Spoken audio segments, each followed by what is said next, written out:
Let's take a deep breath. Now imagine that breath is full of soot, ash, and smoke from a centuries-old furnace, mixed with the scent of burning hair, old grease, and singed wool. Welcome to the medieval blacksmith's forge, where your lungs go to die, and your skin never feels clean again. A medieval forge was less a place of work and more a fiery pit of despair. Set inside a small stone or timber building with barely any windows and absolutely no concept of ventilation, the blacksmith's workspace was a constant battle between man and fire. There were no chimneys in the earliest forges, just a crude hole in the roof, if you were lucky, meant to let some of the smoke out. In reality, it barely worked. Smoke had a habit of hanging low and thick, clinging to every surface and making the air nearly opaque. Blacksmiths often couldn't see the opposite wall of their own workshops. But they kept going, because fire waits for no one. And in the Middle Ages, the forge fire had to stay hot, day and night, week after week. Stoking it was a ritual, almost a curse. Bellows, giant leather bags pumped by hand or foot, were used to breathe oxygen into the coals. This made the fire hotter, yes, but it also meant more smoke, more sparks, and more choking fumes. And you had to stand right next to it. Every breath the blacksmith took was rich with carbon monoxide, ash particles, and sometimes sulfur if the fuel source was poor. It wasn't just uncomfortable, it was actively toxic. Medieval blacksmiths didn't have coal scrubbers or filtered masks. They wore wool, leather aprons, and maybe a hood to keep sparks from searing their scalps. The hood did nothing to protect against smoke inhalation. Within days of starting as an apprentice, a blacksmith's nostrils were blackened, their coughs grew deeper, and their clothes took on a smell that never really washed out.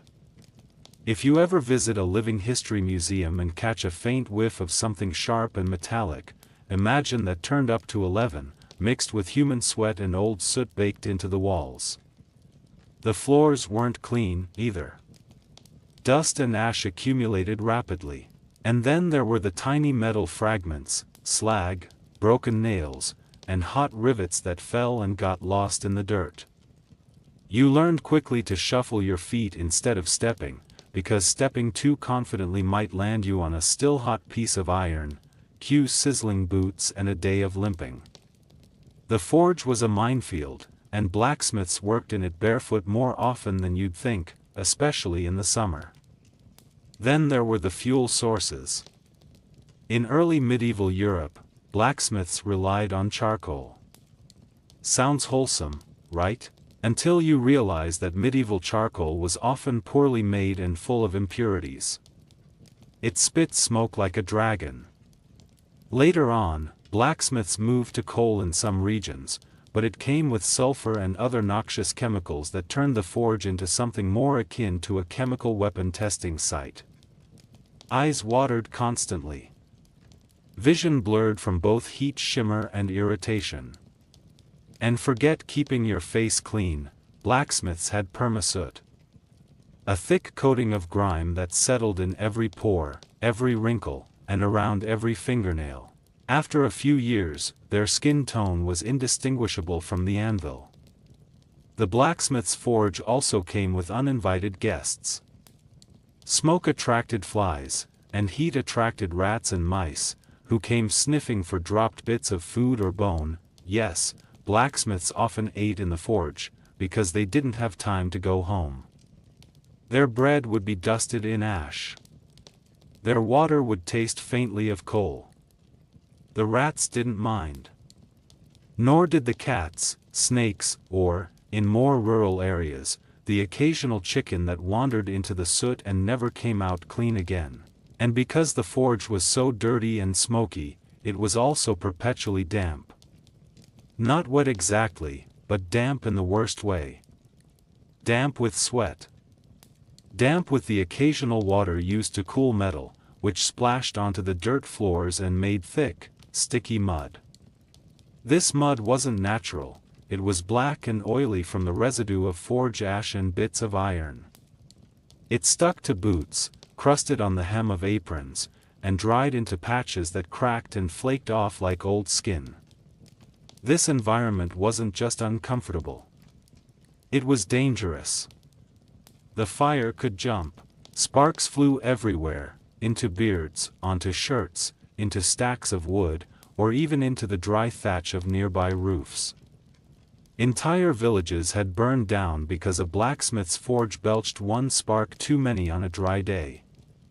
Blacksmiths had to keep a bucket of water nearby, not for drinking, but for putting out themselves when they accidentally lit their sleeve on fire. Imagine waking up every day knowing that your workplace might blind you, poison you, set you on fire, or all three at once, and yet still being expected to shoe a horse by mid-morning and deliver 3 iron hinges before sunset. And your reward? A handful of coins, maybe, or a goat you didn't want. There was no escape from the smoke. Even at home, the blacksmith often carried the scent and the grime with him. His family breathed it too. His wife might cough through the night, and his children would grow up with black streaks on their skin, even if they never set foot in the forge. It wasn't just a job, it was a way of life. A filthy, smoky, burning way of life.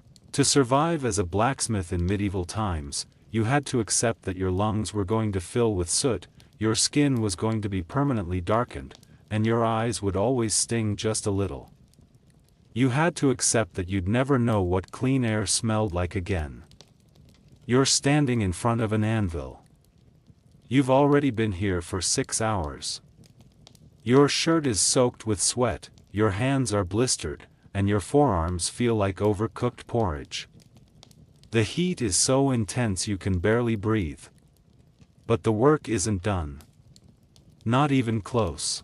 You still have a stack of horseshoes to finish, a set of door hinges, 3 nails for the miller, and the Lord's nephew wants a sword, and he wants it tomorrow.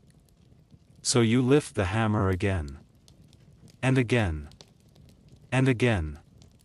This was the daily life of a medieval blacksmith. It wasn't just hot. It wasn't just dirty.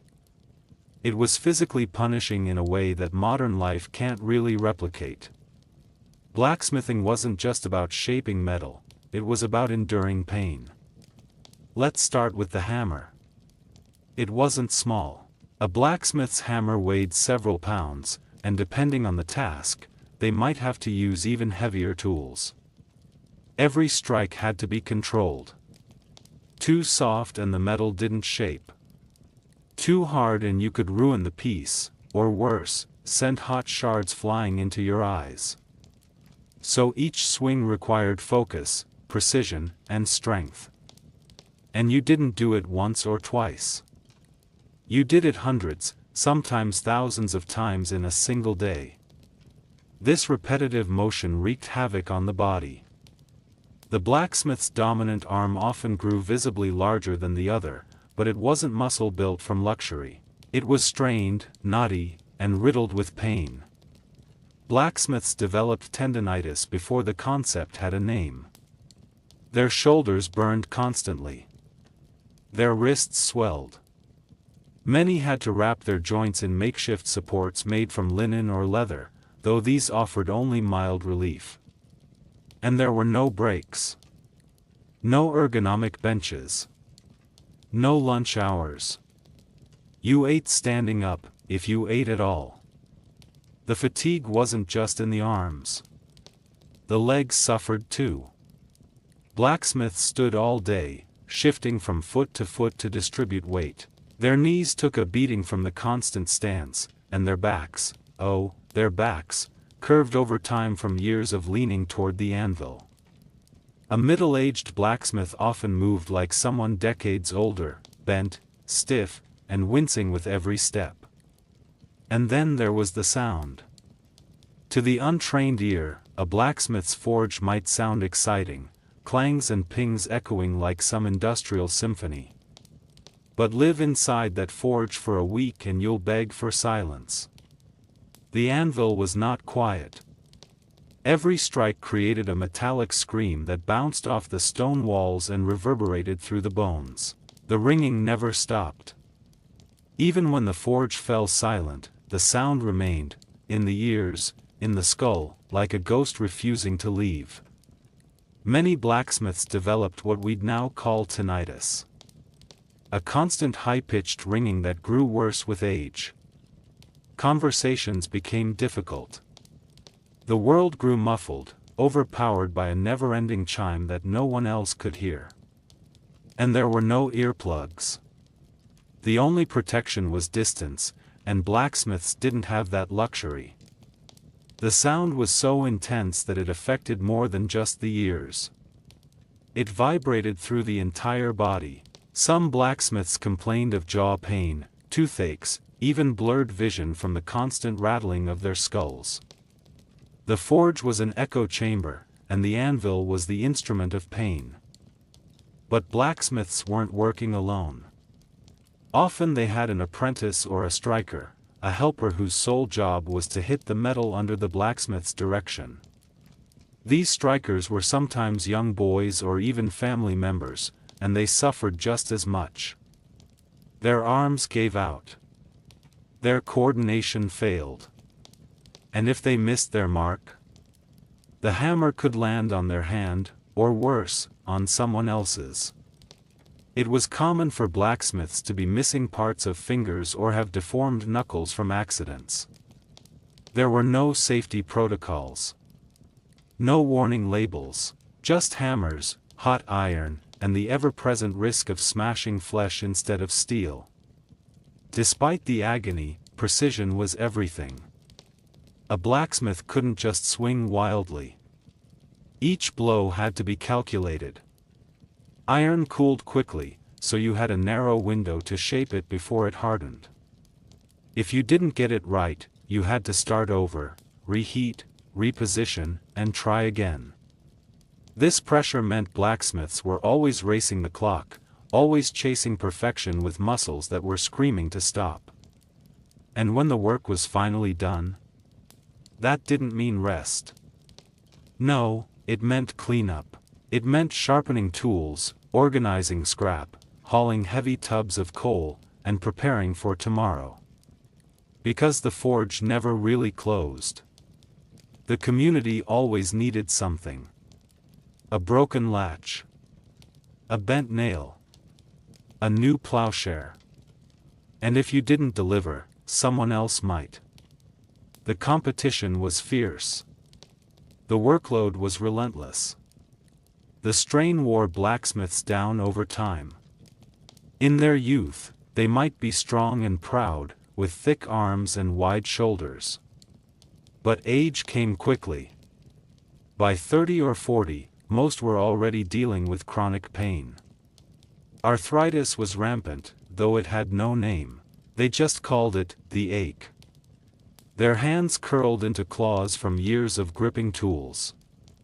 Their joints cracked with every motion. And there was no retirement. A blacksmith worked until he couldn't lift the hammer anymore, and then he taught someone else to take his place. And still, they kept going. There was a strange sort of dignity in the suffering. Blacksmiths were respected for their strength and endurance, even if they weren't wealthy or high status. They were the silent backbone of the village, the ones who kept the carts rolling, the doors swinging, the horses galloping, and the weapons sharp. But the cost was brutal. To be a blacksmith meant giving your body to the forge. Piece by piece. Swing by swing.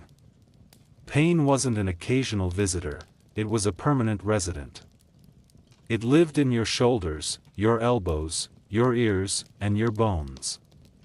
It woke you up in the middle of the night and greeted you first thing in the morning. It hummed with every heartbeat, a low, steady reminder that the work never ended. Even sleep was no escape. Many blacksmiths reported phantom sensations, feeling their arms twitch or their hands ache even in dreams. Their minds replayed the rhythmic clang of hammer on metal long after the forge had gone dark. It was a lifestyle so loud, so physical, so consuming that it became part of their identity. They didn't just endure the pain. They became it. So the next time you admire a beautifully crafted sword or a perfectly curved horseshoe from the medieval period, remember this: behind every piece of iron was a man who couldn't lift his arm without wincing, who had to pause between hammer swings to catch his breath, who lived in a world of ringing noise and deep fatigue. Being a medieval blacksmith meant waking up each morning already injured. Maybe you'd singed your wrist the day before. Maybe a glowing spark had nestled into your collar. Maybe you had a fresh blister on your palm or a cut that didn't look quite right. Whatever it was, one thing was always true: pain was never far. And for a blacksmith, pain usually arrived with the smell of scorched flesh. The forge was a furnace of hazards. Every part of it could hurt you. The fire itself burned white hot. The tools were heavy and sharp. The metal you shaped glowed red, orange, even white, and stayed dangerously hot for far longer than you might expect. One misstep, a moment's distraction, and suddenly you were branded, not by a rival, but by your own work. Let's start with burns. These were not rare. They were expected. A blacksmith got burned the same way a farmer got muddy or a baker got flour on their hands. It was just part of the deal. Hands were the first victims, especially the fingertips and palms. Gloves, if worn at all, were primitive things made of rough leather. They offered some protection but limited dexterity, so blacksmiths often ditched them to do more precise work. Bare skin and red-hot iron. You can imagine how that went. And the burns weren't always clean. Some were minor, yes, little sizzles and scorches that formed blisters and peeled. But others were worse. You could graze your arm against an anvil that had soaked up heat all day. You could drop a hot horseshoe on your foot. Sparks could fly into your face or ears. Entire sections of skin could be seared off in a blink. And then there was the horrifying possibility of accidentally grabbing a bar of iron that looked dull but was still blisteringly hot. That's how you cooked your own hands from the inside out. The worst part? You didn't stop working. There was no first aid. No soothing gel. No burn cream. No ice pack. You had a bucket of water nearby, mainly for quenching hot metal, but if you were fast and desperate, you might dunk a burnt hand in it too. But this only offered momentary relief and risked infection. After that, you'd wrap the wound in a scrap of cloth, often unclean, and get back to work. Letting the forge fall cold meant missing a day's earnings, and that wasn't an option. Blisters formed quickly. These weren't the gentle, bubble-like things you get from bad shoes. These were thick, angry, and filled with pus.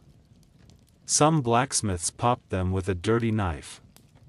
Others ignored them until they burst on their own.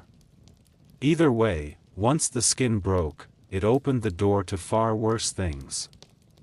Infections were common, and dangerous. Forge work was far from sterile. Your hands were constantly coated in ash, sweat, coal dust, and bits of metal.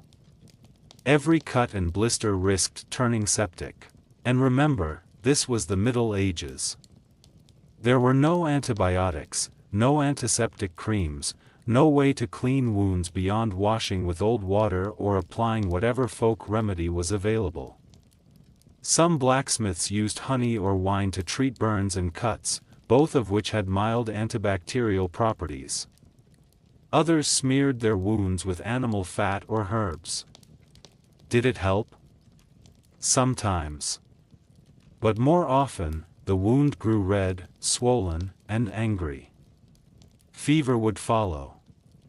Chills. A creeping sense of something going very, very wrong. If the infection set in deeply, say, into the hand or forearm, it might mean the end of your ability to work. Or your life. Boils were another joy. These were swollen, painful lumps filled with infection. Blacksmiths got them on their necks, backs, arms, anywhere sweat and grime could gather and fester. The worst ones grew large and inflamed, making even basic movement painful. Some were drained with a knife. Others popped on their own. All were miserable. There were no doctors, at least, none you could afford. Village healers might help if you were lucky. They'd suggest poultices or offer to lance a boil in your living room. But these procedures were done without anesthesia and carried a risk of making things worse. Cauterization, burning a wound closed with a hot iron, was common. That's right, if you had a serious injury, it might be treated by pressing yet another burning metal object into your skin. You might pass out from the pain. You might scream. Or you might just bite down on something and wait for the world to stop spinning. And then there were the long-term effects. Burns that healed often left scars, not tiny ones, but thick, ropey, discolored marks that twisted across skin like vines. A blacksmith's arms and hands told their own story, each scar a chapter of accidents, emergencies, and survival. Some lost patches of hair where the skin had been permanently damaged. Others had areas so scarred that the skin no longer bent or flexed properly. In some cases, burns led to loss of function entirely. If a deep burn wrapped around a joint, the healing skin could tighten and restrict movement. A blacksmith who couldn't bend his wrist was finished. A finger that didn't close properly meant no more detailed work. And since there were no disability benefits, no workers' compensation, that meant poverty. Sometimes wounds didn't scar, they festered. Gangrene was a real threat. A deep infection in the wrong place could turn tissue black and necrotic. The smell was unmistakable. By the time that set in, there was little to do but amputate, if anyone nearby knew how.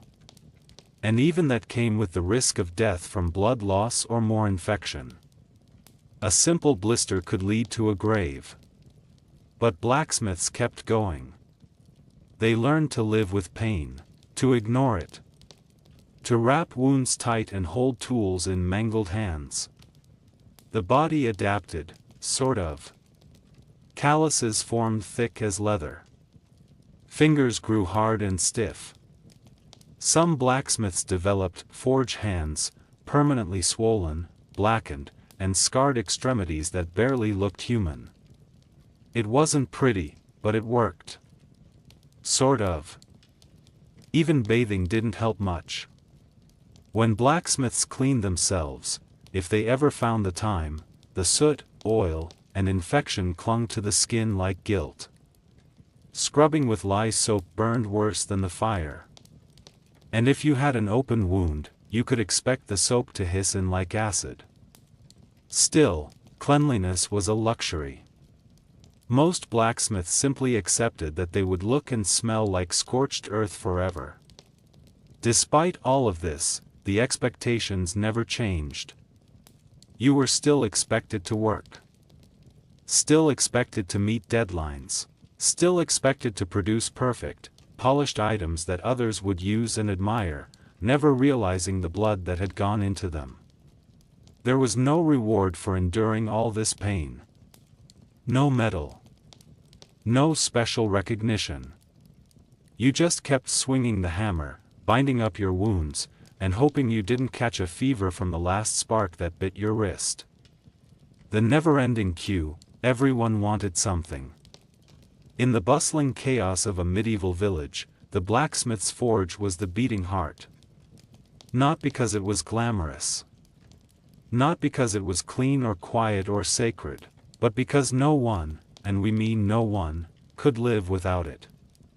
And for the blacksmith, that meant a job that never, ever ended. There was always someone at the door. Always. From the moment a blacksmith lit the morning fire to the time the last glowing coals were left to smolder into the night, a line of villagers seemed permanently affixed outside the workshop. And they never came empty-handed. There was always something broken, something needed, something urgent. This wasn't a job with a narrow focus. Blacksmiths were not specialists. They were generalists, underpaid, overworked, and expected to perform miracles with fire and hammers. 1 minute, you're hammering out a horseshoe for the miller's exhausted donkey. The next, a local noble's page comes breathlessly running with news that the lord's nephew bent his sword practicing duels on a hay bale. And oh, can it be fixed by sundown? After that, the village priest drops in with a bent bell hook. Then the brewer needs new barrel hoops. The shepherd's son broke a latch on the sheep pen. The innkeeper wants a new cauldron handle. The wheelwright wants nails, again. The butcher needs cleavers. The weaver needs shears. The farmer wants a new plowshare. The carpenter broke his adze. Someone wants a frying pan. Someone else wants a gate hinge. And someone, always, wants something sharpened, now. There was no hierarchy of needs. Everything was urgent. Everyone thought their item should come first. And most blacksmiths didn't have the power, or the stamina, to say no. Especially not to those with authority.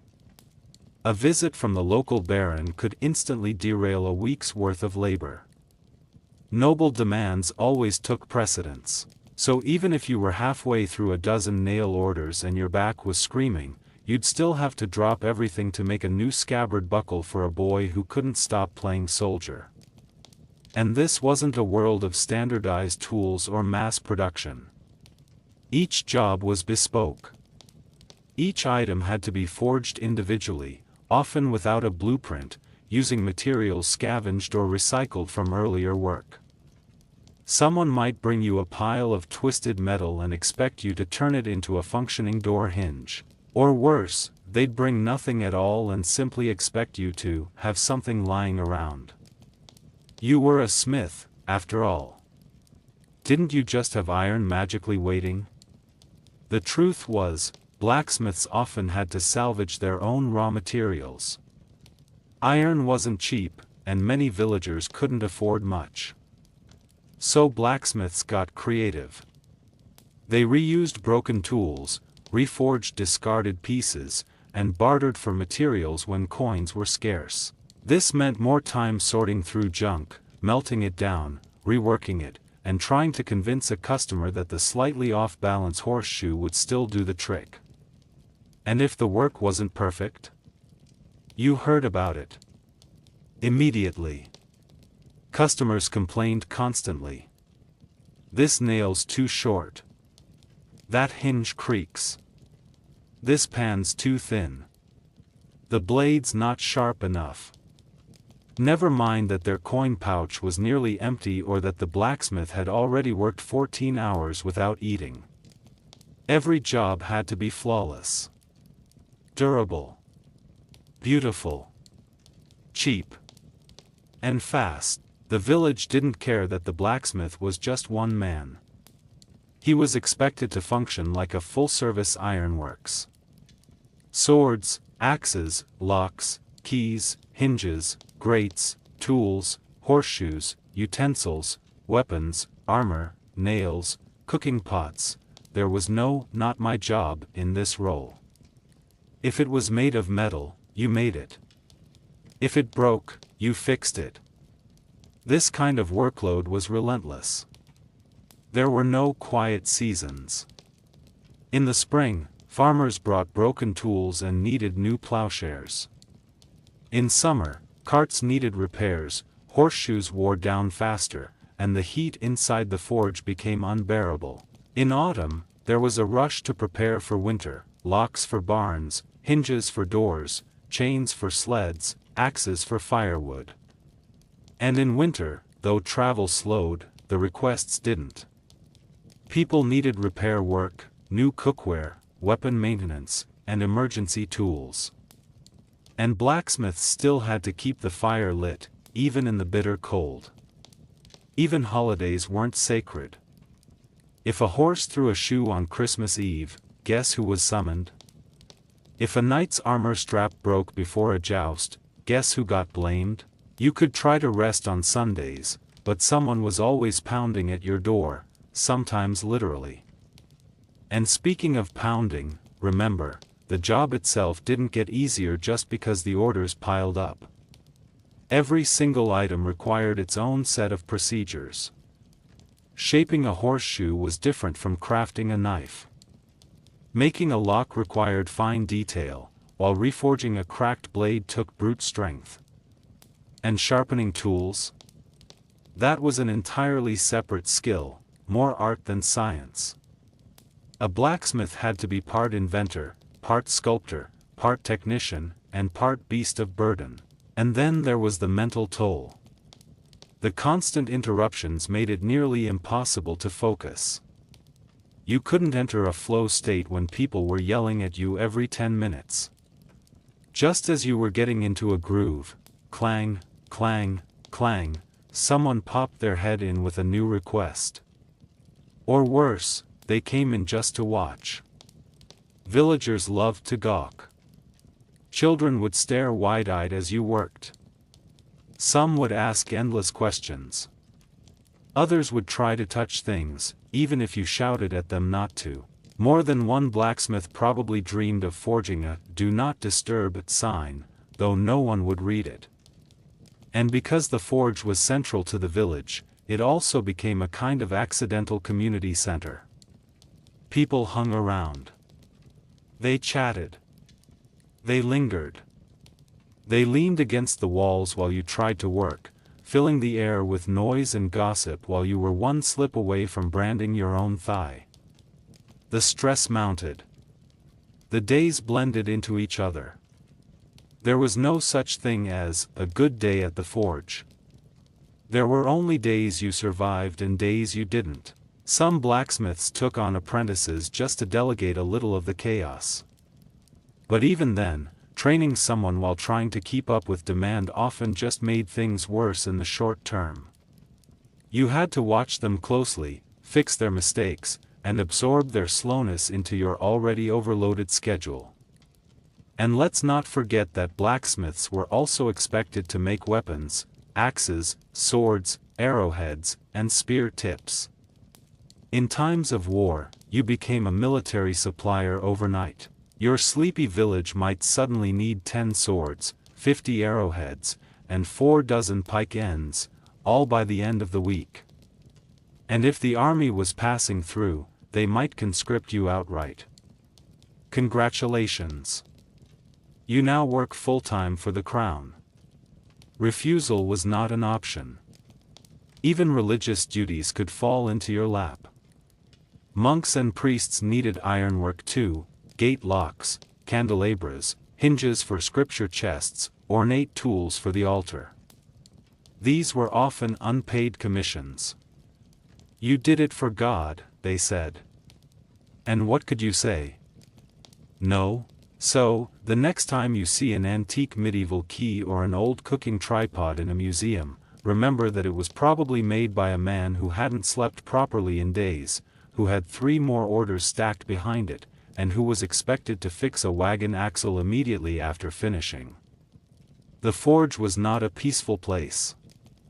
It was a factory, a repair shop, a weapons depot, a complaints department, and a public gathering space all rolled into one. And the blacksmith was not just a tradesman. He was an entire industry shoved into a single, soot-covered, sleep-deprived, overworked human being. To the outside world, a blacksmith might have looked like a pillar of the community. His forge blazed at the village center. Sparks flew from his anvil like fireflies. The whole town depended on him, from the peasants with broken tools to the knights needing sharpened swords. He seemed like the ultimate tradesman, strong, skilled, necessary.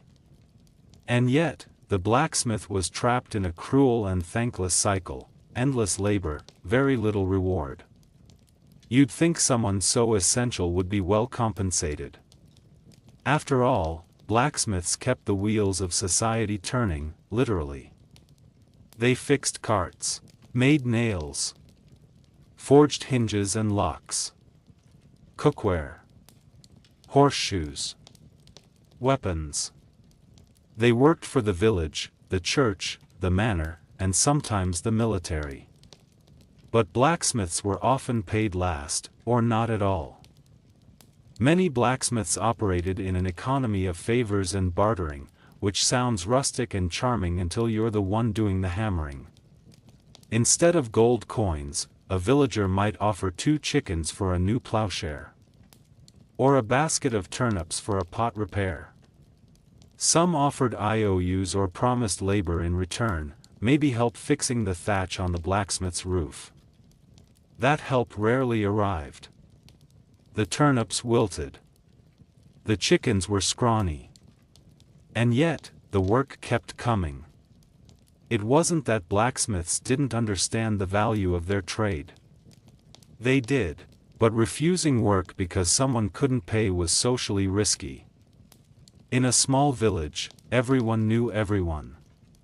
Turn away one customer and word spread. You were greedy. You were too proud. You thought you were better than everyone else.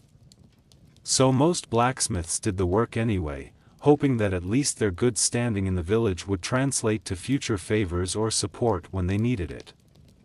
It rarely did. At the same time, expectations were sky high. Every customer, no matter how poor, wanted fast, perfect work. If a blacksmith delivered a slightly uneven horseshoe, the farmer might complain that the horse was limping. If a sword's edge dulled after 2 battles, the knight might accuse the smith of incompetence. But when it came time to pay, the excuses flowed faster than molten iron. Sorry, I forgot my coin pouch. I'll bring something by next week. The harvest was thin this year. My wife traded the cheese without telling me. A blacksmith was often caught between pride and poverty. He couldn't go door to door demanding payment without appearing desperate or rude, and if he got angry, he risked losing more business. So he swallowed it. Again and again. Another long day. Another aching back. Another unpaid job. Even when actual money changed hands, it often wasn't enough. Most medieval economies ran on silver pennies or regional coinage that fluctuated wildly in value. Prices were inconsistent. There was no central wage structure. One day, a horseshoe might be worth a few pence. The next, someone would argue it should cost half as much because their cousin said so. And when nobles were involved, the blacksmith had no bargaining power at all. If a nobleman or knight demanded work, you did it. Period. Refusal wasn't just bad for business, it could be dangerous. Lords controlled land, taxes, and law enforcement. A blacksmith who displeased a local noble could lose his forge, his tools, or worse. Payment from the elite might come months later, if at all, and often in the form of protection or favor, which didn't put bread on the table. And speaking of tables, blacksmiths weren't living in luxury. Most had simple, soot-covered homes attached to or near their forges. These structures were often made of wood and wattle with thatched roofs, cheap, flammable, and drafty. Inside, they lived like everyone else, eating coarse bread, weak ale, and root vegetables, unless they were lucky enough to barter for meat or eggs. Their families worked too, spouses helped run the business, children served as apprentices or errand runners. It was a household economy, constantly teetering on the edge of collapse. Some blacksmiths tried to gain financial security by specializing, making high-end swords or decorative ironwork. But in rural areas, there was little demand for artistry. People wanted function, not flourish. And even when a smith managed to produce a beautiful item, it might sit unsold for months. The villagers didn't need ornamental hinges, they needed door latches that wouldn't break during a windstorm. To make matters worse, raw materials weren't cheap. Iron had to be bought or bartered for, often from merchants who didn't care about your financial woes. Fuel, charcoal or coal, was needed in vast quantities, and gathering or purchasing it took time and money. Even the tools of the trade, hammers, tongs, anvils, wore down and had to be replaced or repaired. Many blacksmiths made their own tools because buying them was too costly. It was a constant investment, and the returns were never guaranteed. Then there were the taxes. Oh yes, blacksmiths had to pay those too. Lords taxed everything: your land, your output, your materials. Even if you barely scraped by, you still owed your share to the manor or the crown. And if your forge sat on church land? Good luck. You'd owe them as well. You could work 6 days a week, 16 hours a day, and still find yourself deep in debt, selling off tools just to stay afloat. Worse still, blacksmiths weren't even immune to forced labor. During wartime, a blacksmith might be conscripted to produce weapons for the army. This work was unpaid or barely compensated. And you couldn't refuse. If the king or local commander needed spearheads, you made them. If your forge was taken over for military use, too bad. Your livelihood was now part of the war machine, whether you agreed or not. Even in times of peace, blacksmiths had little hope of upward mobility. There were no guild protections in most rural areas. Urban guilds offered some support, setting fair prices, regulating quality, protecting members, but rural smiths were on their own. If you got sick, too bad. If your forge burned down, too bad. If a rival moved in and undercut your prices, too bad. And yet, you couldn't just quit. Being a blacksmith wasn't just a job, it was a station. Many smiths inherited the role from their fathers, who inherited it from theirs. Apprenticeships began in childhood. By the time you reached adulthood, your body and identity were shaped by the forge. There were no other options. You couldn't suddenly become a baker or a weaver. You were the blacksmith. Your hands were already calloused.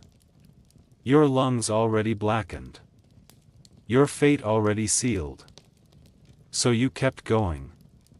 You stoked the fire. You swung the hammer. You took the chickens and the turnips and the IOUs. You hoped that the nobleman would pay next time. You hoped the roof wouldn't leak this winter. You hoped your son wouldn't burn himself too badly helping out. And you hoped, foolishly, that someday someone would see your work for what it was, indispensable. But mostly, you just kept working. Because in the medieval world, being essential didn't mean being rich. It meant being exploited, quietly, constantly, and forever. The blacksmith was one of the most visible people in the medieval world. His forge roared in the village center, his hammering echoed down the muddy lanes, and nearly every object of metal anyone touched came from his soot-streaked hands. In many ways, the blacksmith was respected. He was necessary. He was skilled. He held fire in one hand and steel in the other. But despite all that, despite the iron and sparks and sweat and reverence, he was never more than a laborer. And he knew it.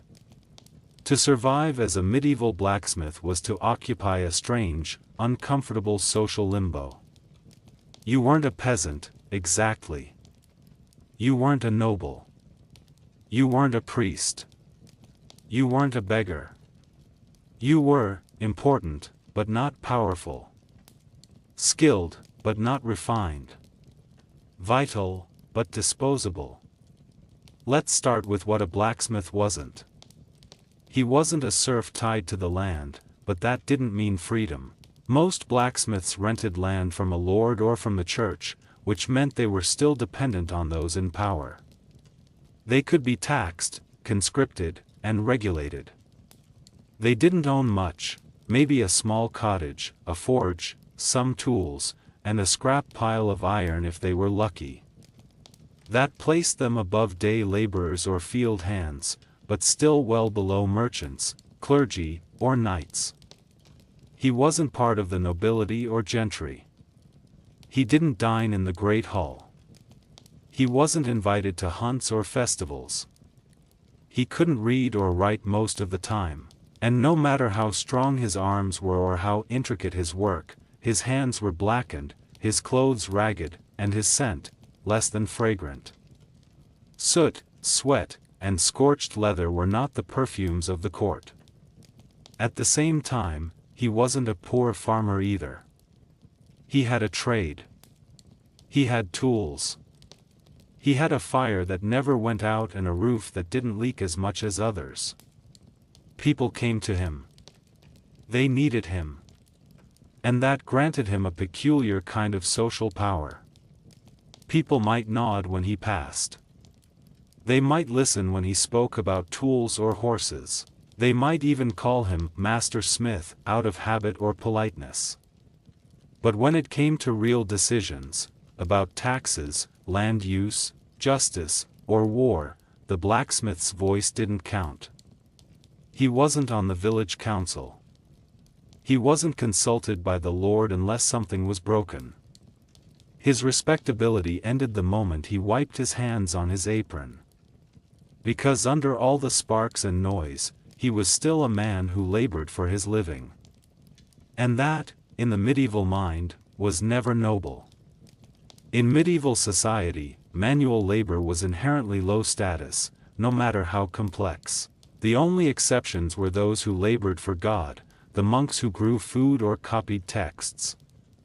For everyone else, dirty hands meant a dirty place on the ladder. And blacksmiths, for all their importance, worked with dirt. With coal. With flame. With iron, the material of common tools and brutal war. They weren't elegant silversmiths or goldsmiths in big cities, creating jewelry for bishops. They were making plowshares and bucket handles. Iron didn't gleam. It rusted. That didn't stop people from needing them, of course. Every class needed a blacksmith. Nobles wanted armor and weapons. Priests needed locks and hinges. Peasants needed nails and spades. But they needed him the way you need a plumber, urgently, but without much reverence. And once the job was done, the blacksmith faded back into the background, into the noise and smoke of his forge. It didn't help that the blacksmith's world was inherently isolating. While others gathered in fields or churches or marketplaces, the blacksmith spent hours alone at the anvil, surrounded by the roar of the fire and the ringing of his hammer. Conversation was rare. Visitors came with problems, not friendship. Even apprentices were mostly there to carry things and get shouted at. And while the blacksmith might occasionally join village festivals or religious events, he rarely had the time, or the clean clothes, to really mingle. He was always slightly apart. His hands were too rough. His voice too hoarse. His body too hunched from labor. His family felt it too. Blacksmiths weren't rich enough to elevate their children into higher social classes, but they weren't poor enough for the church to take pity on them. Sons became apprentices. Daughters married within the same social bracket. The forge was inherited, not escaped. Social mobility was a myth. The dirty middle was still dirty, and no amount of hammering could change that. And yet, there was a strange dignity in it. Despite being stuck in this social purgatory, blacksmiths took pride in their work. They knew their skill set was rare. Not everyone could take a lump of iron and shape it into a weapon, a hinge, a horseshoe, or a key. Not everyone could make tools that lasted through seasons, storms, and battles. That mattered, even if it didn't make them rich or noble. They were also trusted in a way few others were. A blacksmith might be asked to craft the village's locks, meaning he literally held the keys. He made weapons but wasn't considered a threat. He wasn't a soldier or a bandit, just the one who kept swords sharp and axes ready. That trust meant something. It wasn't power, but it was stability. In cities, things could be a little better. Blacksmiths who joined craft guilds gained more recognition, some legal protection, and occasionally a chance at civic leadership. But in rural villages, the guild system was either non-existent or far away. Rural blacksmiths worked alone or with a small team, surviving on word of mouth, barter, and muscle. Guild privileges were for urban artisans. Villagers got soot and blisters. Even among tradesmen, blacksmiths occupied a peculiar place. Carpenters worked with wood, cleaner, quieter, more refined. Tanners worked with hides, smelly but not dangerous. Masons shaped stone, slow and majestic. But the blacksmith's work was loud, hot, dirty, and unpredictable. They straddled the line between craftsman and laborer, never fully accepted by either. There were even superstitions about them. Because blacksmiths worked with fire and iron, elements associated with power and danger, some believed they held magical knowledge. Others feared their strength or their temper. In some stories, blacksmiths were tricksters or even sorcerers. In others, they were symbols of endurance and honesty. But in the real world, they were just men with tired arms and permanent coal stains on their skin. The blacksmith's life was both seen and unseen. His forge was at the center, but his role was peripheral. Everyone noticed when the fire went out, but few stayed to see what kept it burning.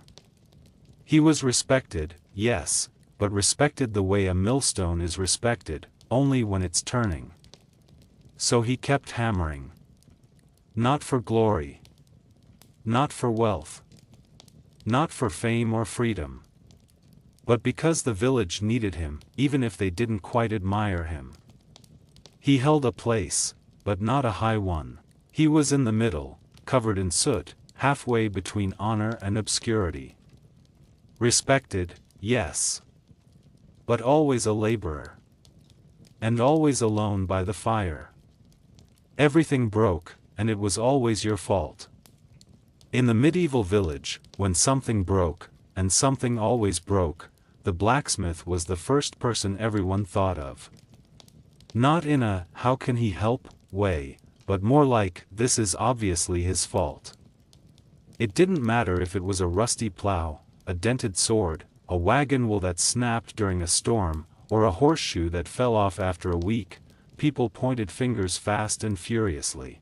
The blacksmith was blamed, held accountable, and expected to fix it all, whether it was his error or not. Imagine this: a knight storms into your forge with a snapped sword.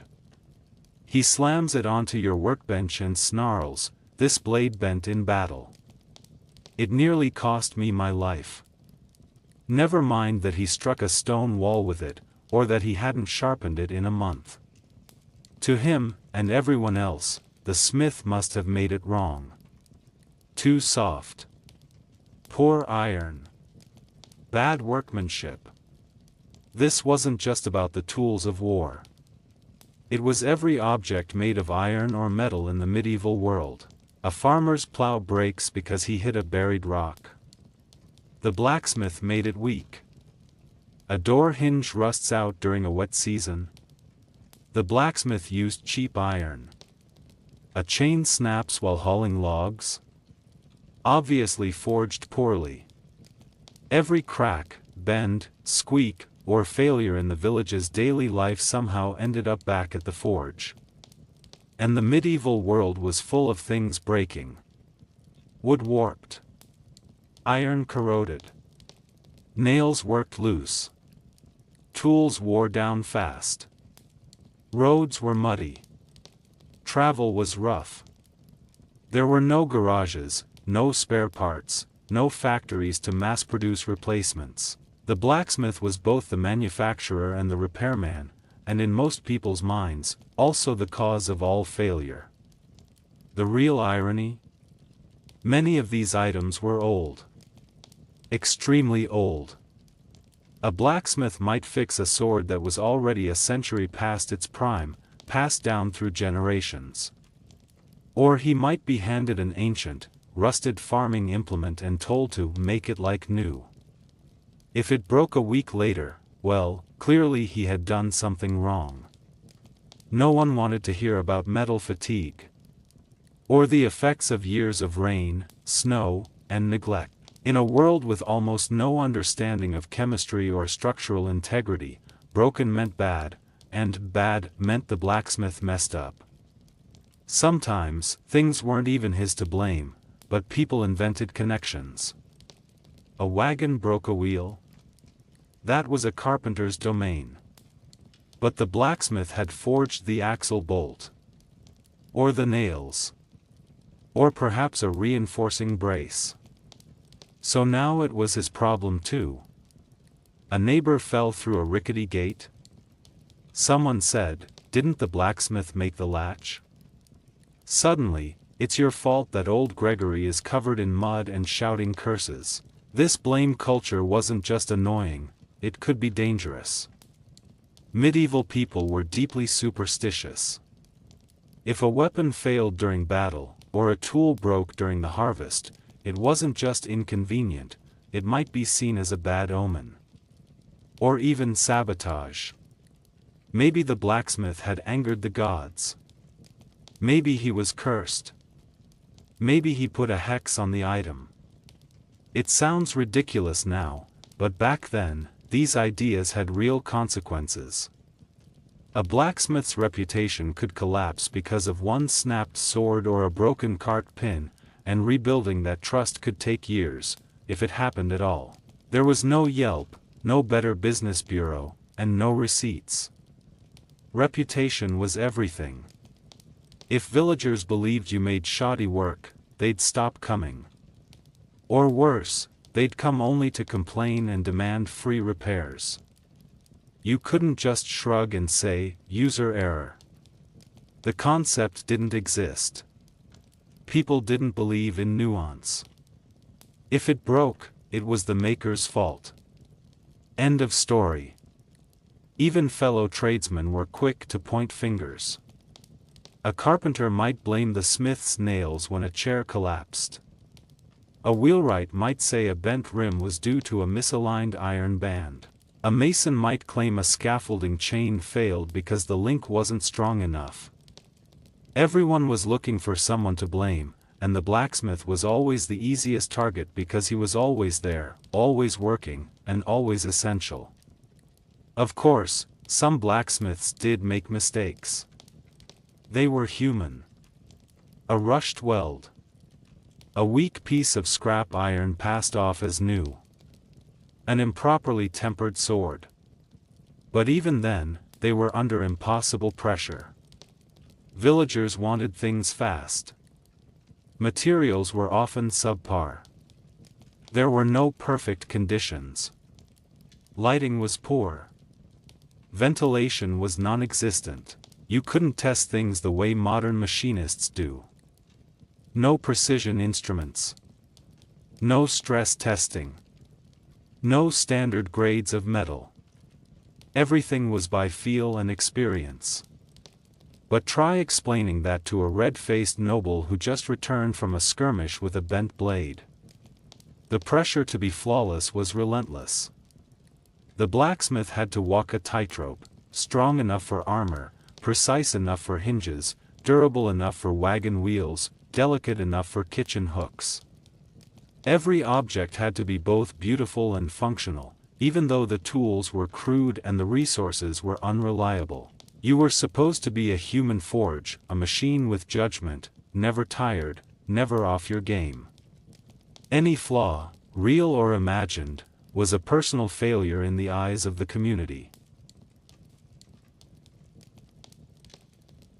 And then there was the issue of free rework. If something broke and the customer believed it was your fault, you were often expected to fix it, for nothing. Stand by your work, they'd say, even if they had smashed it themselves or ignored your care instructions. You could try to charge again, but good luck. They'd call you greedy, dishonest. They'd say, but it broke. That means you didn't do it right. And just like that, your entire afternoon would vanish into yet another unplanned repair for no money. Sometimes, this spiral got even worse.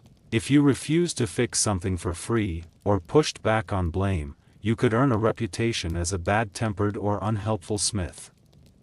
And once that label stuck, it was nearly impossible to shake. Medieval villages ran on gossip and grudges. One angry customer could poison the whole well.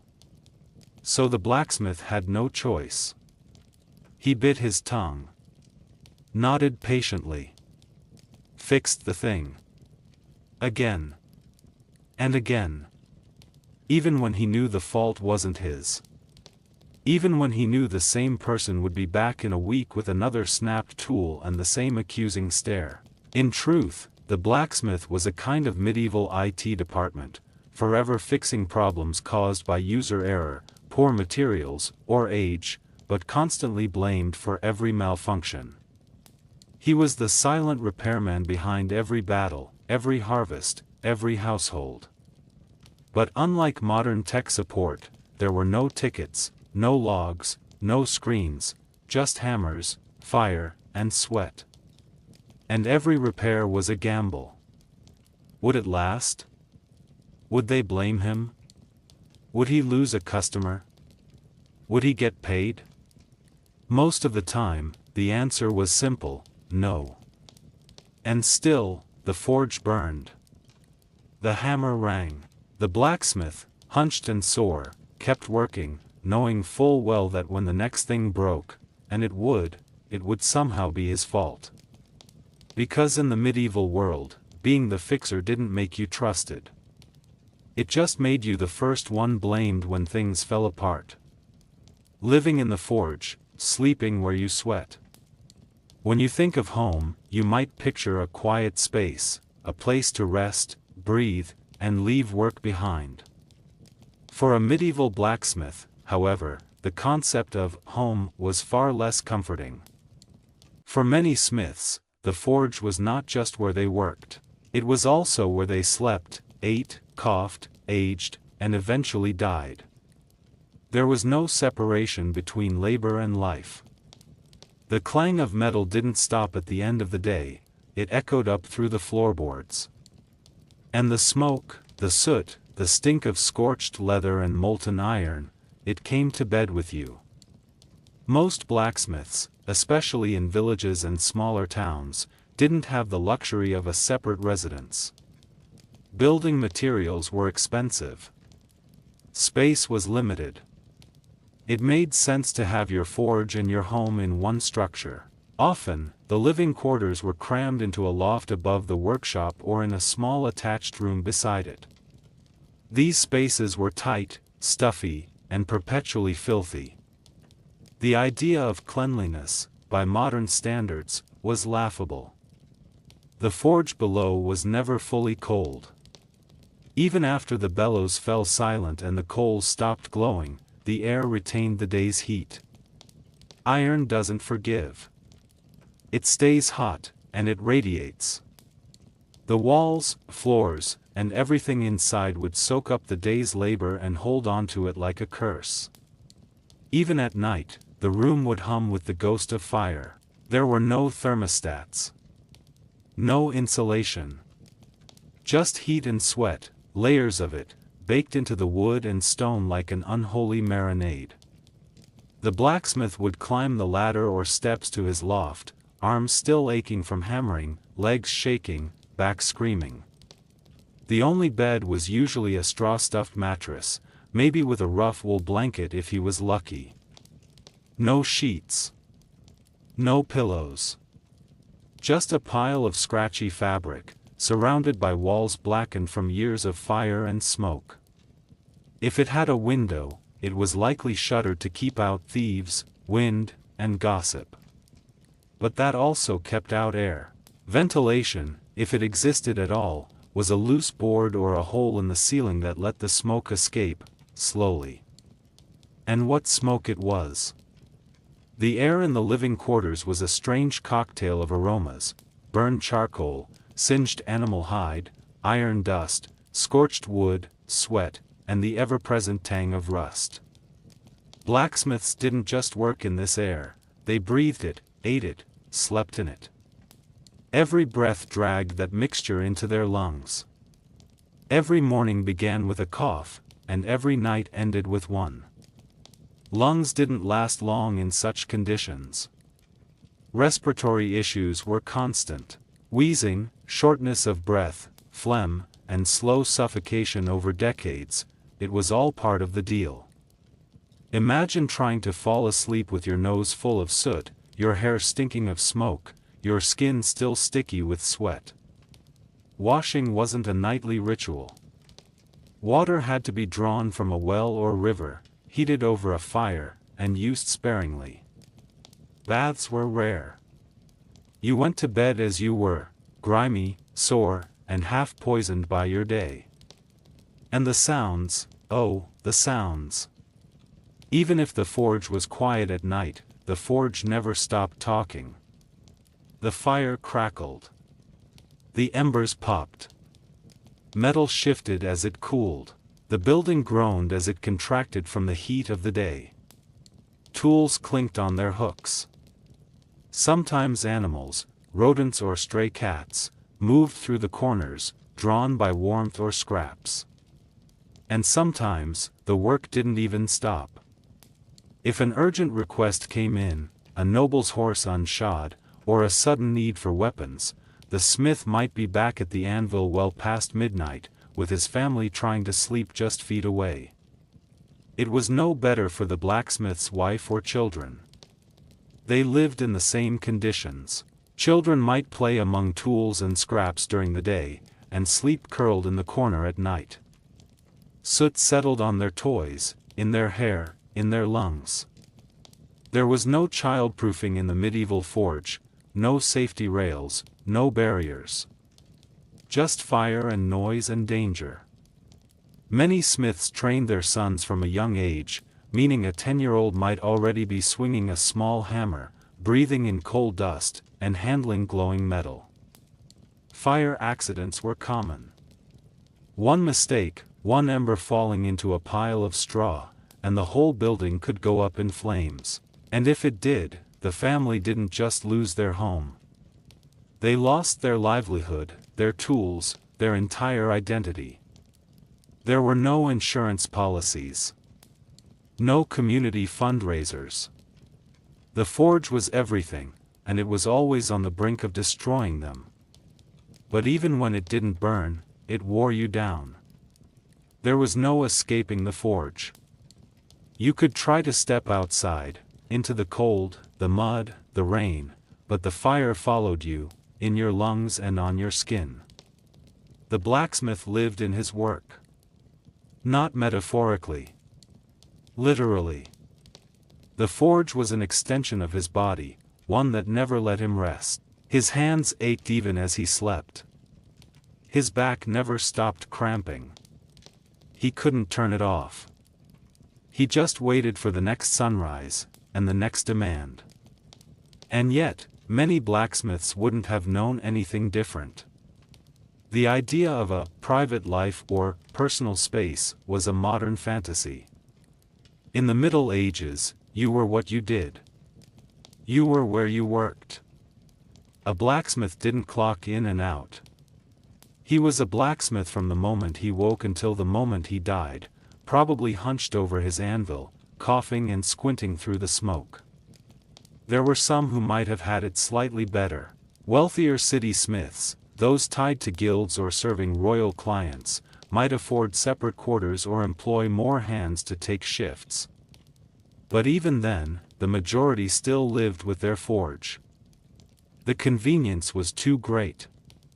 The security, the savings, the centrality of it all, it made practical sense. And so, the blacksmith endured. Night after night, curled beside the fire that never stopped, breathing the work he couldn't escape. He didn't dream of peace. He didn't dream at all.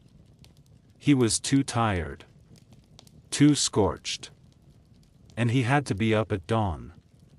Because someone's horseshoe just fell off again. Weapon maker or war criminal? For medieval blacksmiths, war was never a distant event, it was a brutal, personal reality that impacted their daily work, their conscience, and sometimes even their very survival. Unlike many trades where wartime might mean shortages or opportunity, for blacksmiths it meant a moral tightrope between necessity and guilt. They were the makers of weapons, the forgers of swords, arrowheads, and armor, the very tools of violence. Yet they had little choice in the matter. Refusing to supply arms could be considered treason or sabotage. The smith's hands, stained with fire and sweat, were also stained with the consequences of war. When war broke out, which was often, given the constant conflicts between kingdoms, feudal lords, and invading forces, blacksmiths became indispensable. Armies needed swords, spears, crossbow bolts, and horseshoes for their mounts. Without the smiths, the fighting men would be disarmed and vulnerable. It was a paradox. Blacksmiths enabled defense and protection but also fueled destruction and death. Their forge was a frontline workshop producing weapons that would cleave flesh, shatter shields, and decide battles. This role placed blacksmiths under immense pressure, both practical and ethical. On the practical side, wartime increased demand drastically.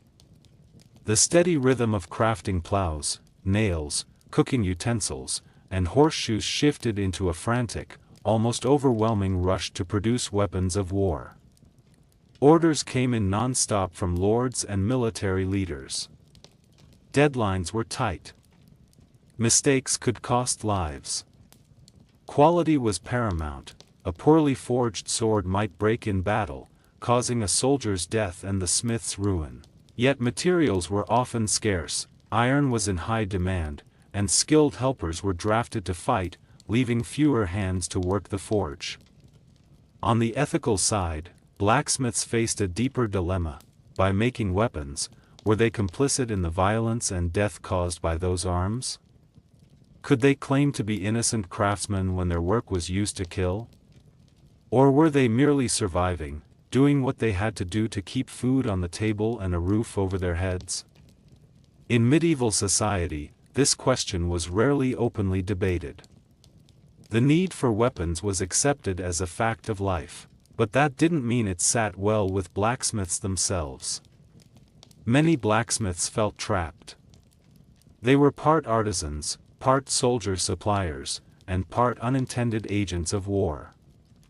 They had no say in whether the sword was used for just defense, brutal conquest, or cruel executions. Their job was to make it sharp, strong, and ready.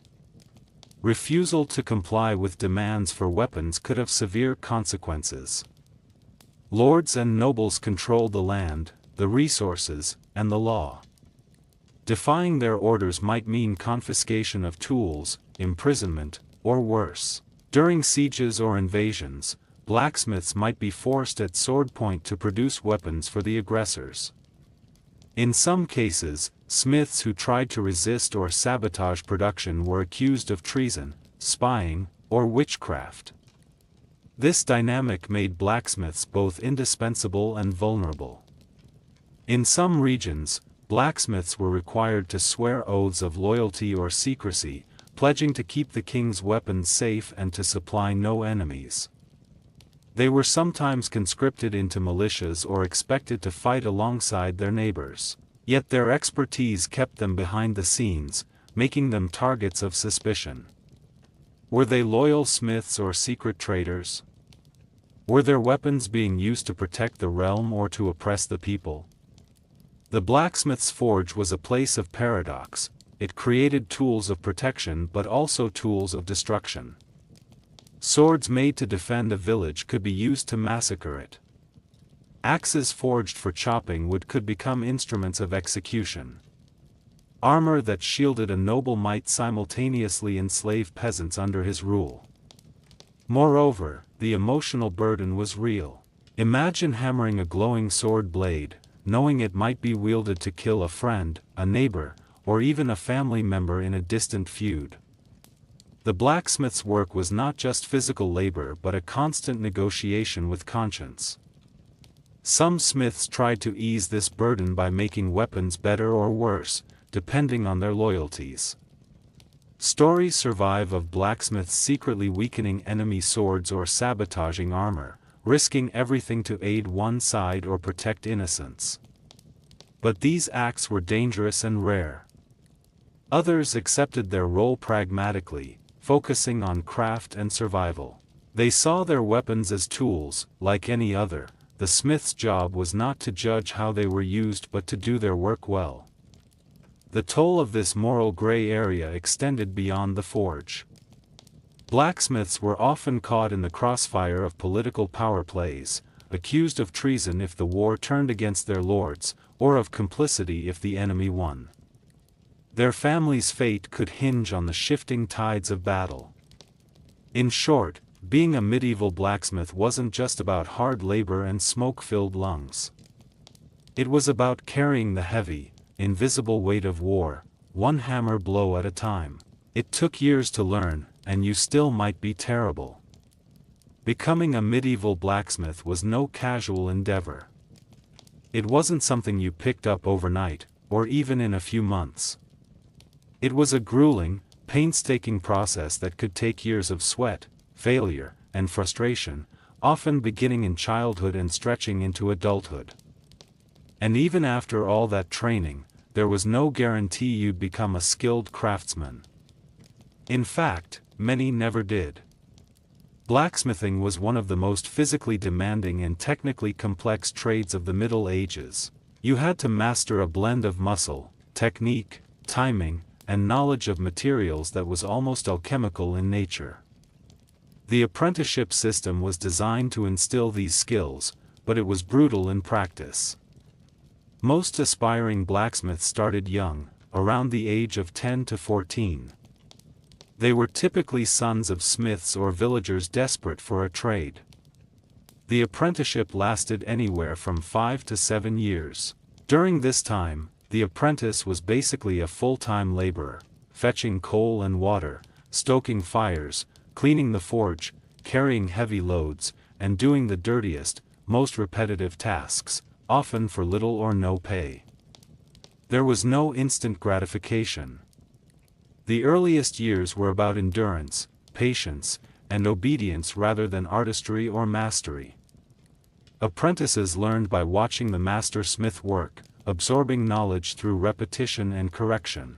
They hammered hot iron until their arms ached, practiced shaping nails and horseshoes, and memorized the subtle cues of heat, sound, and color that signaled the metal's readiness. But blacksmithing was more than just brute force. It demanded a finely tuned sense of timing and coordination. Strike too hard or too soft, too early or too late, and you ruined the piece. A sword with a weak spot, a horseshoe that didn't fit, or a tool that snapped could mean a disaster for the smith and the user. Learning to read the metal, how it glowed, how it bent, how it cooled, was a skill only developed by years of trial and error. The forge was a harsh teacher. Apprentices learned not just the craft but the consequences of failure. Mistakes meant wasted materials, lost time, and sometimes punishment from the master. Beatings were common, not only as discipline but as brutal reminders of the trade's demands. Many apprentices dropped out, ran away, or simply gave up after a few years of exhausting labor with little progress. And even if you endured, success wasn't guaranteed. Physical strength was a key factor. Smithing required pounding a heavy hammer, often weighing several pounds, repeatedly, sometimes hundreds or thousands of times a day. Not everyone had the stamina or muscle endurance to handle the work without injury or chronic pain. Those lacking natural strength often struggled to shape larger or tougher pieces. Their work was slow, their hands blistered, and their backs broke. Coordination and technique were equally critical. Some apprentices never mastered the rhythm of hammering or the subtlety of shaping. They might bend metal in the wrong places or miss critical flaws. Their creations were weak, misshapen, or useless. In a time without quality control or reworks, this could ruin a smith's reputation and livelihood. Even once the apprenticeship ended and the former apprentice became a journeyman, the learning curve continued. Journeymen traveled from town to town, working for different masters, learning regional styles, and honing skills. But only a few ever achieved the status of master smith, able to run their own forge, take on apprentices, and enjoy some financial security. For many, their blacksmithing career was a life of barely adequate skill, injury, and constant toil. There was no guarantee that you'd ever be good at it. The apprenticeship was as much a trial of endurance as of ability. And the pressure to succeed was intense, since your livelihood and family depended on your skill. Learning blacksmithing also meant learning the harsh social hierarchy within the craft. Apprentices were at the bottom. Masters held all the authority and power, and sometimes exploited apprentices for free labor or even worse. Journeymen were caught in between, often underpaid and wandering. The system was rigid and unforgiving. This slow, painful journey from novice to craftsman was not just about skill, it was about survival. The smith had to prove their worth through sweat, scars, and resilience. If you weren't strong enough, fast enough, or smart enough, the forge would chew you up and spit you out. In short, blacksmithing was a harsh apprenticeship to a brutal life. Many started, few finished, and fewer still thrived. Disease, deformity, and death, the blacksmith's body. The medieval blacksmith's work was a relentless assault on the body. While the craft required immense skill and strength, it came at an extraordinary physical cost, one that would accumulate over years, leaving blacksmiths with chronic ailments, deformities, and often a significantly shortened lifespan. The price of shaping iron was written clearly on their bodies: curved spines, missing fingers, ruined hearing, and lungs filled with poison. First, consider the spine. Blacksmithing demanded long hours bent over a forge or anvil, hammering heavy metal. The repeated forward-leaning posture, combined with the forceful swinging of a heavy hammer, put severe stress on the back and shoulders. Over time, this led to chronic back pain and, for many, a pronounced spinal curvature known as kyphosis, a hunchbacked posture. This wasn't a rare accident but a common, almost inevitable condition among lifelong smiths. Hands were another vulnerable area. Blacksmiths worked with hot metal, heavy hammers, and sharp tools daily.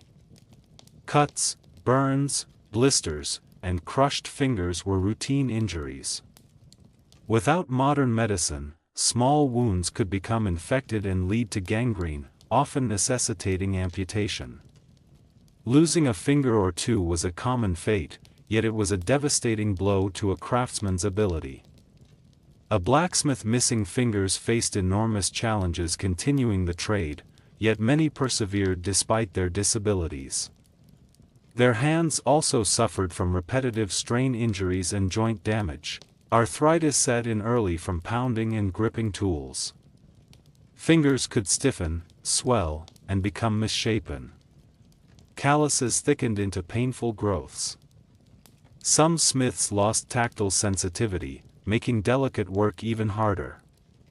The ears also took a beating. The non-stop ringing and clanging of hammer strikes on metal forged a constant, punishing noise environment. There were no earplugs or protections. Over time, many smiths developed tinnitus, a persistent ringing or buzzing in the ears, and significant hearing loss. The hammers pounding often left their ears ringing so loudly it was like a permanent storm. This made communication difficult and isolated them socially, compounding the loneliness of their work. The lungs and respiratory system were, perhaps, the most tragically affected. Blacksmiths breathed in a toxic mix of smoke, soot, iron dust, and fumes day after day, year after year. The forge's fire emitted carbon monoxide, sulfur compounds, and other harmful gases. Without ventilation, these poisons filled the smithy and living spaces alike.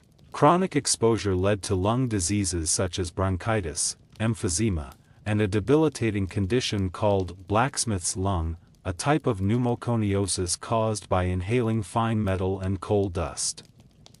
Symptoms included persistent coughs, wheezing, difficulty breathing, and eventual respiratory failure. Many blacksmiths suffered for years with deteriorating lung function, unable to work but with no safety net or healthcare. The constant struggle for breath was a slow march toward death. Infections were another ever-present threat. Wounds that broke the skin, cuts, burns, or punctures, could easily become infected. Medieval medicine was rudimentary at best. There were no antibiotics, no sterile conditions. Many blacksmiths succumbed to sepsis from infections that started as minor injuries. Even beyond their working bodies, blacksmiths faced risks of poisoning from heavy metals like lead or arsenic, which sometimes contaminated their tools or work materials. These toxins could cause neurological problems, chronic pain, and fatal illnesses. In addition to physical ailments, the blacksmith's body endured psychological tolls. Chronic pain, isolation from deafness or illness, and the constant awareness of vulnerability created stress and despair. Yet, the smith's identity was tied to this brutal labor. To stop working was to lose purpose and income, often leading to a downward spiral of poverty and decline. The cumulative effect of these injuries and illnesses meant that blacksmiths rarely enjoyed long, healthy lives. By middle age, many were already crippled by deformities or respiratory illness. Life expectancy for a lifelong blacksmith was significantly lower than the average medieval peasant. Death from occupational hazards was common. Yet despite all this, the blacksmith endured. Their bodies bore the scars, the deformities, and the pain, a living testament to the demands of a harsh, unforgiving trade. Competitors, guilds, and control, the trade was heavily policed. The medieval blacksmith's path was not just physically demanding and dangerous, it was also tightly regulated and fiercely competitive. Behind the fiery forges and clanging anvils lay a complex web of social control mechanisms designed to govern who could work as a smith, what they could produce, and how they could sell their goods. This was the realm of the guilds, organizations that both protected and policed the trade, often with harsh and unforgiving rules. Guilds emerged in medieval Europe as a means to regulate crafts and trades. They were powerful institutions that controlled the quality of work, set prices, maintained training standards, and protected members' economic interests. For blacksmiths, the local guild was a gatekeeper, deciding who could enter the profession and under what terms. Getting into the blacksmith trade was not as simple as apprenticing for a few years and opening a shop. The guild controlled access rigorously. Apprentices had to be accepted by a master smith who was a guild member, and only after completing their apprenticeship and proving their skills could they become journeymen. Even then, becoming a master smith, allowed to run your own forge and take on apprentices, required producing a masterpiece that met guild approval and paying expensive fees. The guild's authority extended beyond training and certification. They set strict rules on pricing to prevent undercutting, which could destabilize the local market. If a smith dared to sell at too low a price, they risked being blacklisted or fined. The guild's enforcement was ruthless. Blacklisted smiths found it nearly impossible to get customers or supplies. This economic control ensured stable incomes for guild members but crushed competition and innovation. Guilds also controlled production techniques. While this might sound like a safeguard for quality, it often became a barrier to progress. New methods or tools that could improve efficiency or quality were met with suspicion or outright bans.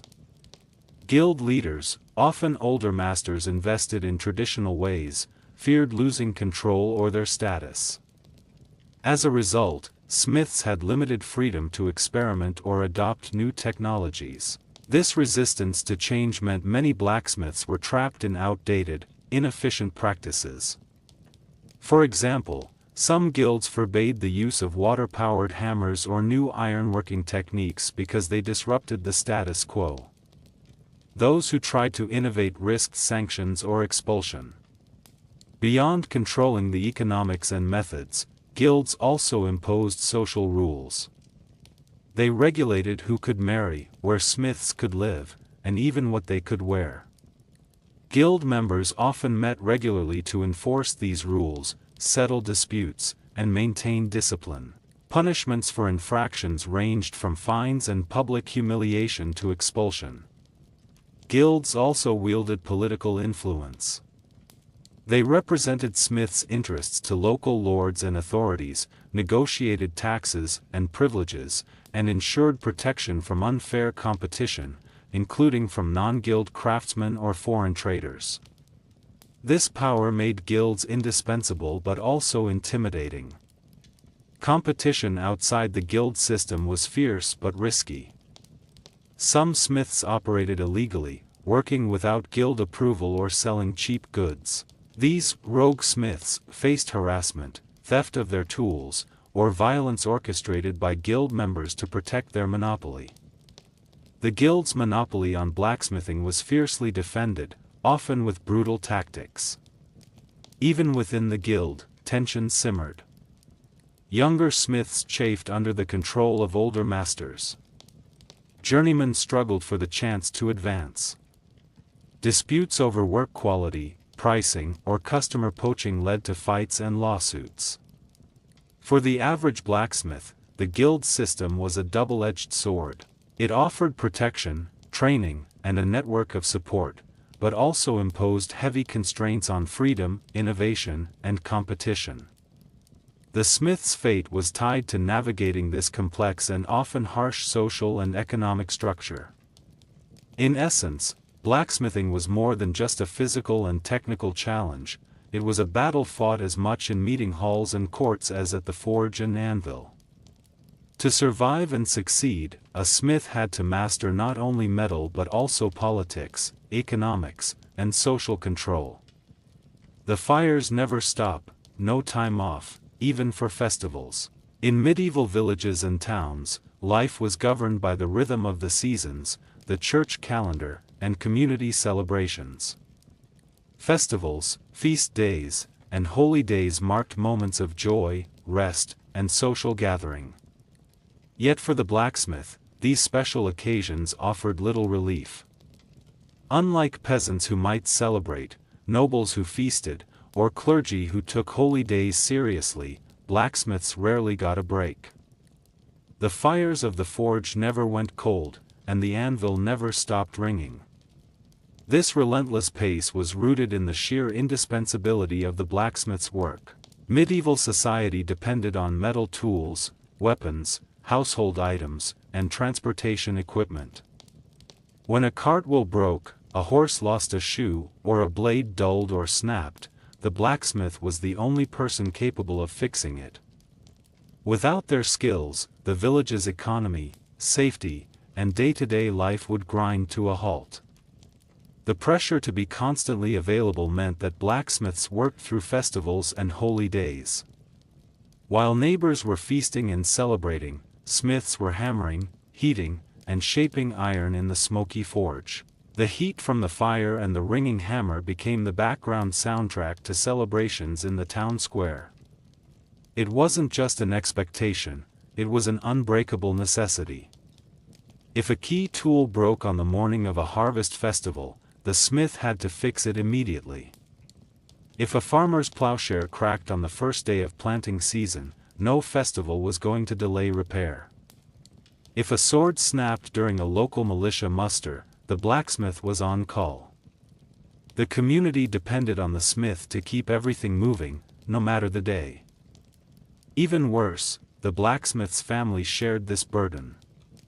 Many smiths lived in or beside their workshops, and their homes were filled with the heat, noise, and smell of metalworking. During festivals, the smith's family rarely enjoyed the festivities either. Their lives revolved around the forge, day and night. The absence of official holidays or time off left blacksmiths exhausted and burned out. There was no formal system for vacations, sick leave, or even a day off for rest. The forge was a 24/7 operation, especially in larger towns where demand was constant. This non-stop work schedule took a heavy toll on physical and mental health. Chronic fatigue, injury, and illness were common.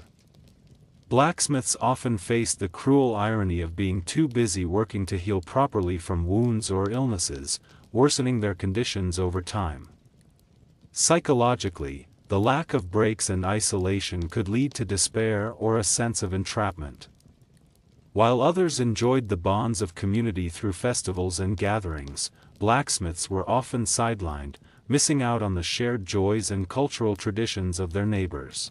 This pressure to work without rest also reinforced the blacksmith's role as an indispensable but undervalued member of society. Villagers and lords relied on their skills but rarely gave them the respect or downtime they deserved. The forge was both a source of pride and a prison of obligation. In conclusion, for medieval blacksmiths, the fires never stopped burning, even when the rest of the village was celebrating.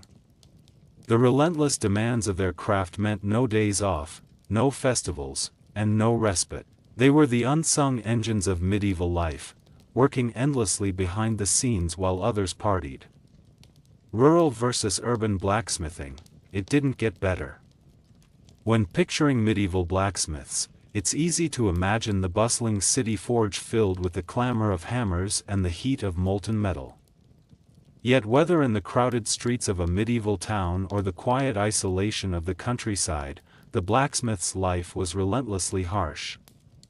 The challenges might have differed in scale and setting, but neither rural nor urban smiths found much relief. The grind of the trade was brutal everywhere. Rural blacksmithing, isolation and overwork. In the countryside, blacksmiths were often the sole source of metalworking for an entire village or collection of hamlets. While this might suggest a steady stream of work, it came with unique burdens. Rural blacksmiths faced significant isolation. Their forge was often located far from neighbors, making social life sparse. This isolation meant fewer opportunities for support or sharing knowledge. Unlike city smiths who could interact regularly with other craftsmen and guilds, rural smiths had to figure much out on their own. Demand in rural areas was less frequent but more unpredictable. Village life revolved around farming cycles, seasonal festivals, and the occasional military levy. The blacksmith's busiest times were during planting and harvest seasons, when tools like plows and sickles needed constant repair. But in the off-season, work could dry up, leaving smiths struggling to make ends meet. This economic instability was compounded by fewer resources. Rural blacksmiths had limited access to quality materials, like iron or coal, which often had to be sourced from distant towns or markets. Tools and replacement parts were hard to come by, forcing the smith to be creative or wait long periods for supplies. Furthermore, rural smiths wore many hats. Beyond traditional blacksmithing, they often had to repair everything from cart wheels to household utensils, often working without specialized tools.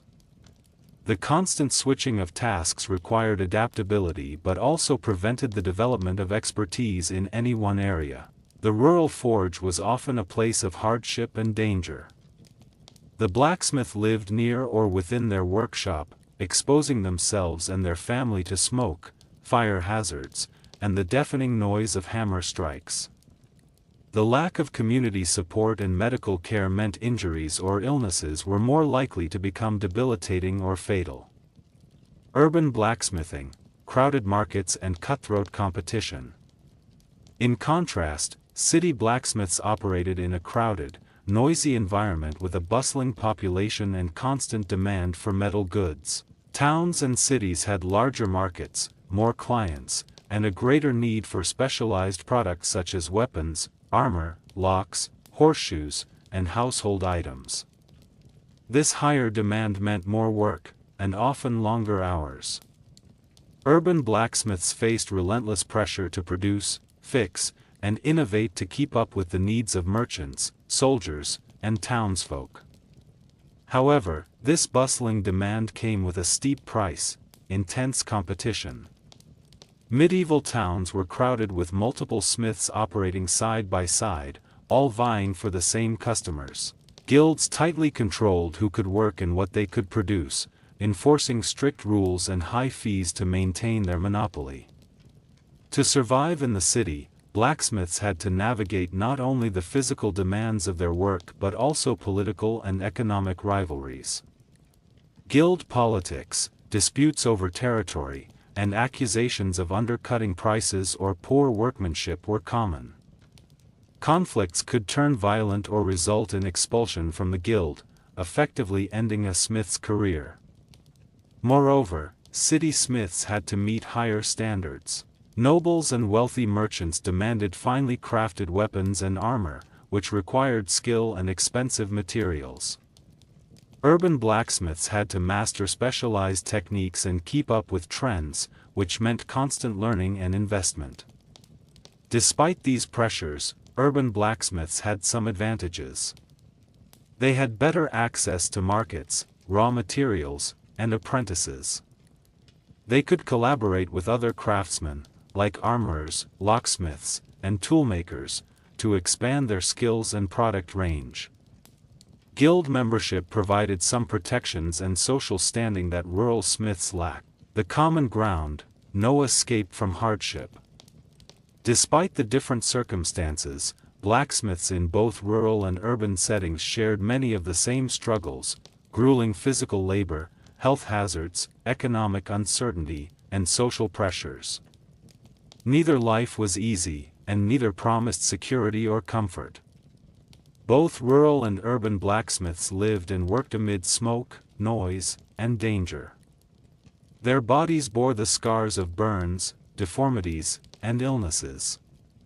Their social status remained firmly in the laboring class, respected for their skill but excluded from the privileges of wealth or nobility. Ultimately, the choice between rural and urban blacksmithing was a matter of trade-offs. Rural smiths had less competition but fewer resources and more isolation. Urban smiths had more customers and opportunities but faced ruthless competition and higher costs. For the medieval blacksmith, no environment offered an easy path. Whether in the village or the city, the hammer kept falling, the fire burned hot, and the struggle to survive, and make a living, never stopped. The medieval iron shortage, a problem you can't fix. One of the biggest invisible struggles that medieval blacksmiths faced was a shortage of iron, the essential raw material for their craft. Unlike the seemingly endless steel and metals we take for granted today, iron in the Middle Ages was precious, expensive, and notoriously difficult to obtain in reliable, high-quality forms. This scarcity shaped every aspect of a blacksmith's work, forcing them into a constant battle not just with fire and hammer, but with supply and material limitations they could barely control. Iron was the lifeblood of the forge. It was the metal from which horseshoes, plows, nails, swords, armor, tools, and household goods were made. Without it, the smith was powerless. Yet, ironically, iron itself was often in short supply, especially good iron that could be forged and shaped without breaking, rusting prematurely, or warping under use. The sources of iron in the medieval period were limited and fraught with challenges. Most iron came from bog iron deposits, surface ores, or iron-rich rocks mined in small, inefficient operations. Unlike modern industrial mining, medieval extraction was labor-intensive, localized, and seasonal. Transportation networks were poor, making it costly and difficult to move iron over long distances. Because iron was scarce, the cost was high. The price of iron fluctuated widely, depending on wars, trade routes, crop failures, or political instability. When iron prices spiked, blacksmiths had to ration their materials carefully, delaying or refusing orders and hoping customers understood. This scarcity created a culture of obsessive recycling among blacksmiths. Old tools, broken plows, worn-out horseshoes, and rusted weapons were collected, melted down, and reforged again and again. Scrap metal was a blacksmith's treasure. Every piece was valuable and had to be stretched to its absolute limit. Recycling iron wasn't simple, though. Each melting and reforging cycle could degrade the metal's quality. Repeated heating introduced impurities, reduced strength, and increased brittleness. Thus, blacksmiths faced a constant dilemma: stretch their precious iron too thin and risk producing weak, unreliable goods, or use too much and run out of stock, losing customers and income. The quality of available iron was also a persistent problem. Medieval iron was often contaminated with slag, non-metallic waste from the smelting process, that weakened the final product. Without modern refining techniques, blacksmiths had to accept imperfections and work around them. Inferior iron led to frequent failures in finished goods. A horseshoe might break in the middle of a journey, a plowshare might snap just as the crops needed turning, or a sword might shatter in combat. Such failures didn't just cause frustration, they often had serious social and economic consequences for the blacksmith, who was blamed for shoddy work even if the iron itself was at fault. Blacksmiths had to develop keen skill and intuition to work with varying qualities of iron. They learned to identify better scraps, to forge slowly to reduce weaknesses, and to avoid known impurities. They experimented with heating temperatures and hammering techniques to maximize strength, but it was a constant struggle against an unreliable raw material. Sometimes, the shortage of iron forced blacksmiths to get creative. They used alternative metals like bronze or brass for certain items, though these were less durable and more expensive. They also had to design goods with efficiency in mind, using the minimum amount of iron possible while maintaining acceptable function. The iron shortage affected more than just smiths, it impacted the entire medieval economy.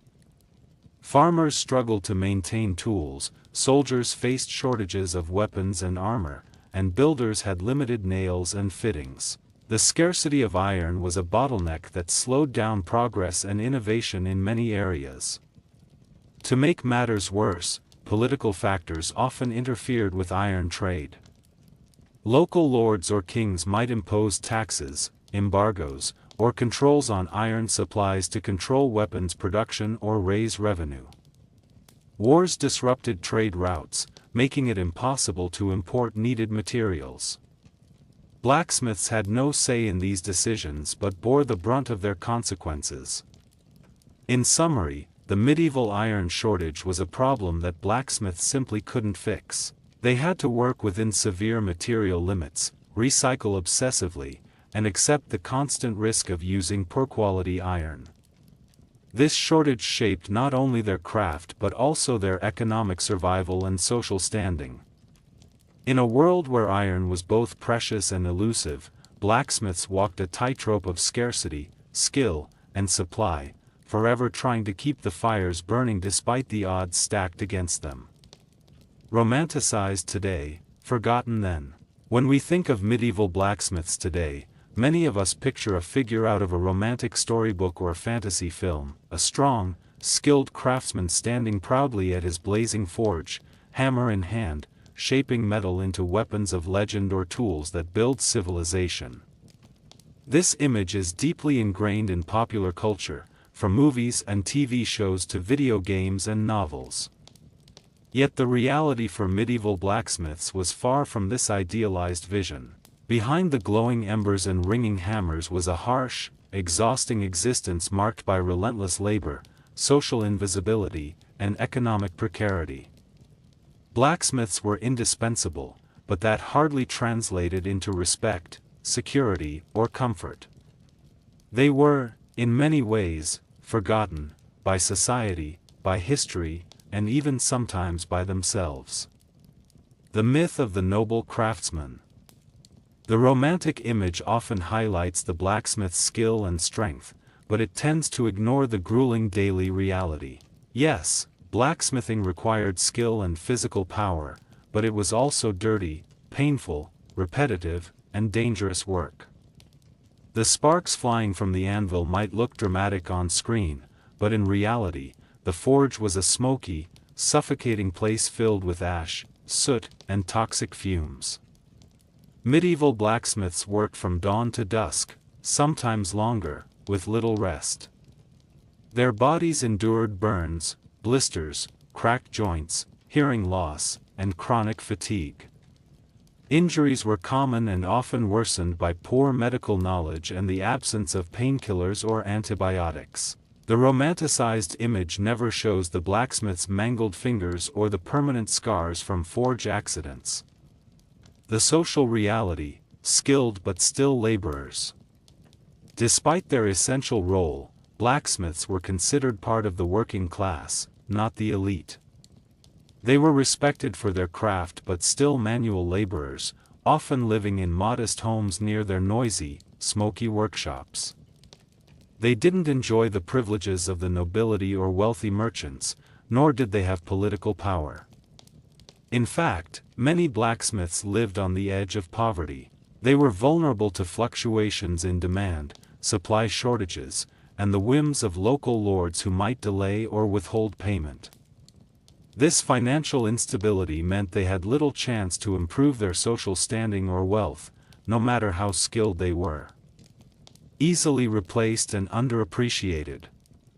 Another harsh truth is how easily blacksmiths could be replaced. Apprenticeships were long and difficult, but blacksmithing knowledge was widespread enough that a competent apprentice or rival smith could step in. This meant blacksmiths faced pressure to keep prices low and quality high, lest they lose customers.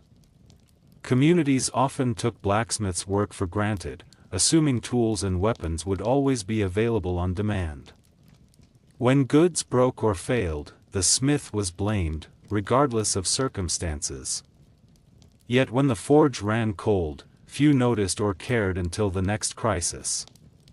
Cultural amnesia and forgotten lives.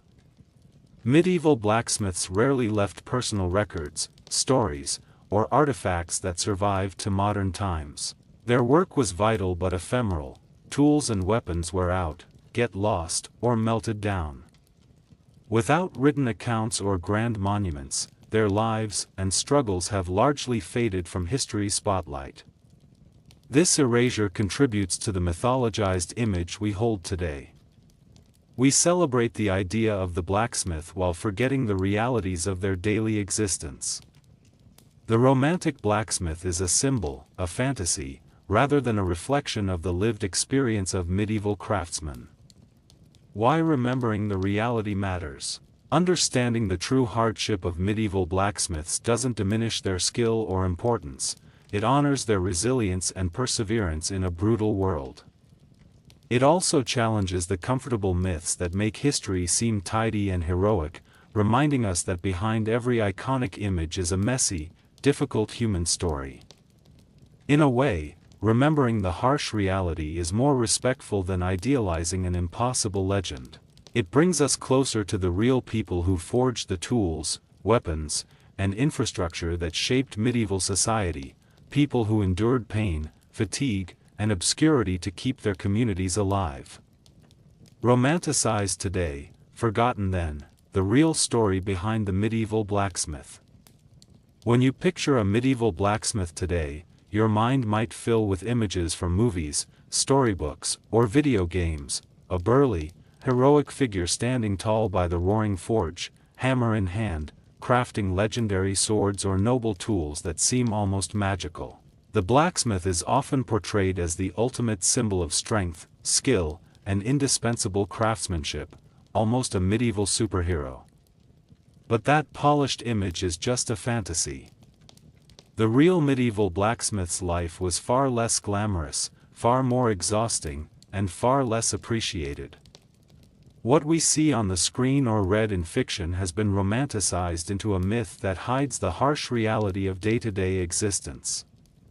First off, the blacksmith's forge wasn't some clean, well-ventilated workshop. It was a hellish, smoky environment filled with choking soot, burning embers, and toxic fumes that hung in the air like a permanent fog. The noise was deafening, the constant pounding of the hammer on metal was more than a rhythmic soundtrack, it was a relentless assault on ears and nerves. Unlike modern craftsmen who might have tools and machines to ease the burden, medieval smiths relied purely on muscle, stamina, and raw endurance. Their workdays were brutally long, often stretching from early morning to late evening without breaks. Repetitive hammering left their arms bruised, blistered, and sore. Accidents like burns and cuts were common, and with no antibiotics or proper medical care, even minor injuries could become deadly infections. Far from the heroic artisan, many blacksmiths were exhausted laborers fighting constant pain and fatigue. Socially, blacksmiths occupied an uncomfortable middle ground. They were certainly respected for their skill. After all, no community could survive without someone to shoe horses, sharpen tools, or fix broken carts, but they were still firmly part of the working class. They had none of the privileges or prestige of nobility or wealthy merchants. Their homes were modest, often cramped quarters attached to or above their workshops, surrounded by smoke and noise at all hours. Financial security was rare. Many blacksmiths struggled with unstable income, dependent on the whims of local lords or customers who might delay or stiff them on payment. Adding to this was the painful reality that blacksmiths were easily replaceable. Apprenticeships were long and grueling, but skills were shared widely enough that a newcomer with some training could fill the shoes of an established smith. Competition, guild politics, and economic pressures meant that blacksmiths were always at risk of losing customers or being undercut. They had to balance high-quality work with low prices and quick turnarounds to survive. Even when blacksmiths delivered good products, their work was taken for granted by the people who depended on them. Broken tools, weapons, or equipment were seen as personal failings of the smith rather than inevitable wear and tear or material flaws. Yet when the forge's fire went out, the community suddenly remembered their value, until the next time something broke. What's even more striking is how little medieval blacksmiths left behind for history. Unlike kings or nobles whose deeds were recorded in chronicles, or monks who penned manuscripts, blacksmiths' lives were lived in sweat and smoke with few surviving personal records. Their products were practical, not artistic treasures, so many were melted down or lost over centuries. This absence has allowed myths and legends to replace the harsh realities. By recognizing this gap, we see how modern culture's romantic blacksmith image both honors and erases the true experience. It honors their skill and importance, but erases the pain, exhaustion, danger, and social invisibility they endured daily. Understanding the real story isn't about ruining the myth, it's about deepening our respect for these overlooked workers. It reminds us that medieval society depended on people who worked incredibly hard for little reward, often risking life and health to keep communities functioning. Their story is one of perseverance in the face of relentless hardship, and remembering that makes their contribution all the more profound. So next time you see the glowing image of the medieval blacksmith, take a moment to remember the exhausted, unappreciated human behind the hammer, someone who lived a difficult, dangerous life far removed from the romantic legends we tell today.